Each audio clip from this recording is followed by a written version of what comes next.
Assalamualaikum warahmatullahi wabarakatuh.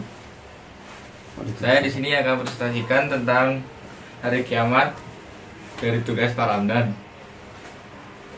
Hari kiamat. Apakah hari kiamat itu? Hari kiamat adalah peristiwa di mana alam semesta beserta isinya hancur luluh yang membunuh semua makhluk di dalamnya tanpa terkecuali. Hari kiamat ditandai dengan bunyi trompet sangkakala oleh malaikat Israfil atas perintah dari Allah Subhanahu wa taala. Setelah semua makhluk yang hidup mati, maka Allah Subhanahu wa taala akan memerintahkan malaikat Israfil untuk meniup trompet untuk yang kedua kali guna membangunkan orang semua yang telah mati untuk bangkit kembali, mulai dari manusia pertama zaman Nabi Adam hingga manusia yang terakhir saat kiamat tiba untuk melaksanakan hari pembalasan. Kenapa harus ada kiamat? Karena yang abadi dalam dunia ini hanyalah perubahan, dan semua yang memiliki awal pasti memiliki akhir. Bagi saya, kematian saya nanti adalah kiamat versi kecil. Jika kita mengikuti sejarah semesta raya ini juga, kita bisa melihat para ilmuwan menjelaskan bagaimana terbentuknya semesta, yang artinya semesta ini juga berawal dari sesuatu yang keadaannya sangat berbeda dengan kondisi semesta sekarang. Semesta pun memiliki awal dan terus berubah, yang artinya memiliki akhir juga. Tanda-tanda kiamat. Yang pertama, tanda kiamat kecil seperti diutusnya Nabi Muhammad SAW sebagai Rasul dan wafatnya Nabi Muhammad SAW. Kedua, peristiwa tersebut merupakan tanda-tanda kiamat kecil yang ada sejak zaman Nabi Muhammad SAW dan para sahabat. Nabi Muhammad diutus menjadi Rasul sebagai tanda kiamat kecil karena Nabi Muhammad SAW adalah Nabi terakhir dan tidak akan lagi ada Nabi atau Rasul setelah beliau. Berikut tanda-tanda kiamat kecil yang lainnya. Yang pertama, saling berlomba-lomba meninggikan bangunan. Yang kedua, terjadinya banyak pembunuhan. Yang ketiga, waktu yang berlalu terasa semakin singkat. Yang keempat, sering terjadi bencana alam seperti gempa bumi dan longsor dan lain sebagainya. Yang terakhir, munculnya gaya hidup mewah dan manja di kalangan umat Islam. Tanda-tanda kiamat besar. Kiamat besar tidak akan terjadi sebelum muncul beberapa tanda-tandanya. Sesuai dengan sebuah hadis dari Hudzaifah bin Asid al-Ghifari radhiyallahu an berkata, datang kepada kami Rasulullah SAW dan kami pada waktu itu sedang berbincang-bincang. Lalu beliau bersabda, apa yang kamu perbincangkan? Kami menjawab, kami sedang berbincang tentang hari kiamat. Lalu Nabi Muhammad SAW bersabda, tidak akan terjadi hari kiamat sehingga kamu melihat sebelumnya 10 macam tanda-tandanya. Kemudian beliau menyebutkan asap, Dajjal binatang besar, terbit matahari dari tempat tenggelamnya, turunnya Nabi Isa bin Maryam alaihissalam, Yajud dan Majud, 3 kali gempa bumi, sekali di timur, sekali di barat, dan yang ketiga di semenanjung Arab, yang akhir sekali adalah api yang keluar dari negeri Yaman yang akan menghalau manusia ke padang mahsyar mereka. Hadis riwayat Muslim. Asap. Tanda-tanda kiamat besar yaitu munculnya asap atau tundukan yang akan keluar dari mengakibatkan penyakit yang seperti flu di kalangan orang-orang yang beriman dan akan mematikan semua orang kafir. Munculnya Dajjal. Tanda-tanda kiamat besar yang kedua, Dajjal diceritakan hanya memiliki satu mata dengan mata sebelah kanan buta. Diceritakan bahwa ia akan membawa fitnah besar yang akan merimut keimanan sehingga banyak orang yang akan mendengar seruannya. Binatang besar.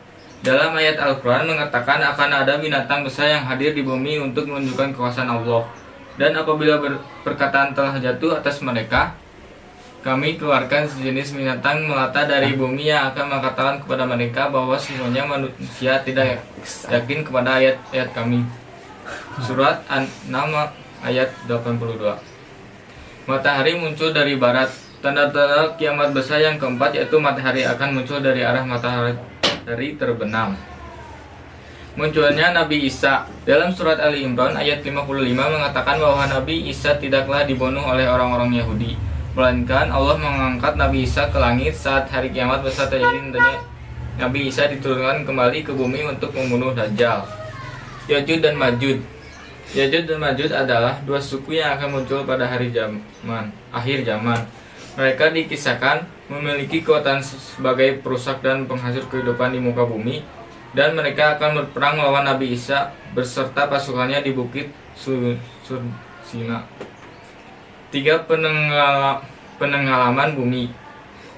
Pada hari kiamat akan terjadi penenggelaman daratan di muka bumi yang meliputi bagian bumi bagian barat, timur, serta Jazirah Arab. Munculnya api yang mengumpulkan manusia.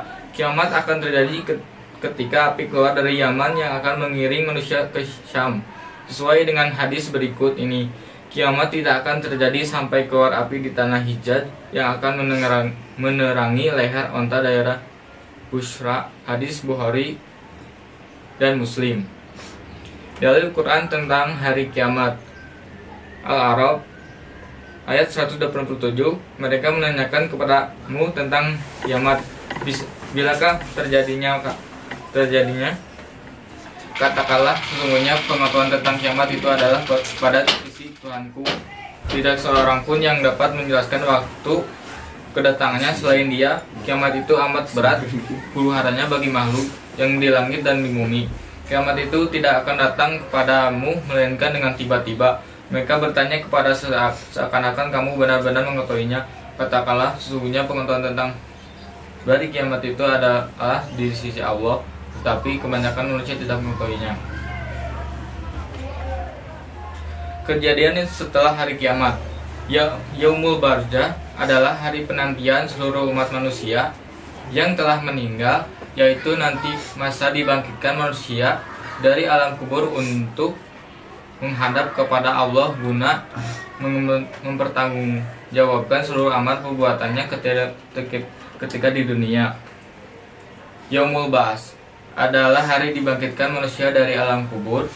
Yaumul Mahsyar adalah hari dikumpulkan manusia setelah dibangkitkan dari alam kubur untuk menunggu pengadilan dari Allah Subhanahu wa taala.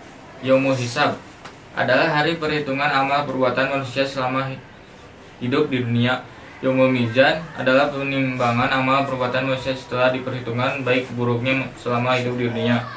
Sirat adalah jalur atau jalan penentu dari masing-masing manusia setelah dihisab dan ditimbang amal baik buruknya.